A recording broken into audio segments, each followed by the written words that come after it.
lahat sa Pilipinas. Manila Broadcasting Company. DZRH, a proud member of MBC Media Group.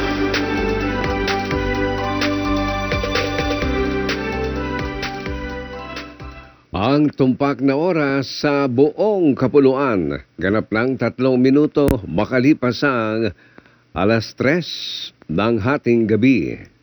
Saan man mangyari ang balita, hagip yan ng Balitang Promdi.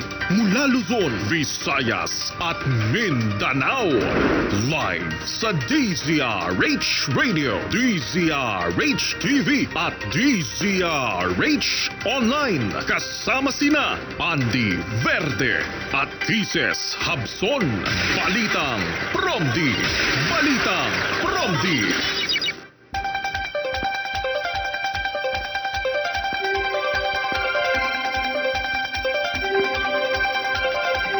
Sa ulo ng ating mga pinakamalaking balita sa araw na ito, pinakamalamig na temperatura sa Baguio City at NCR na itala ayon sa Pag-asa. Balitang Promdi. National Food Security Emergency posibleng maideklara ngayong linggo. Balitang Promdi. Comelec at TikTok nagsanib pwersa para labanan ang fake news ngayong eleksyon. Balitang Promdi.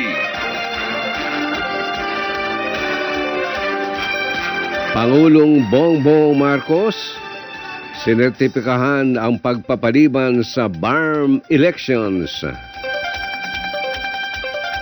Balitang Promdi.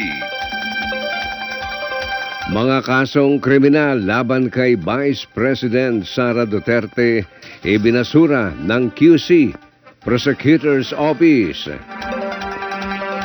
Balitang Promdi.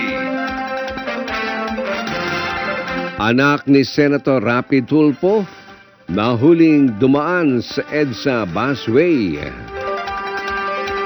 Balitang Promdi. Siklista patay dahil sa road rage sa Rizal. Balitang Promdi. Yan po ang ulo ng ating mga pangunahing balita. Sa ngalan pa rin ni Kises Habson, ako naman, Andy Verde, ang inyong makakasama hanggang 4:00 ng umaga.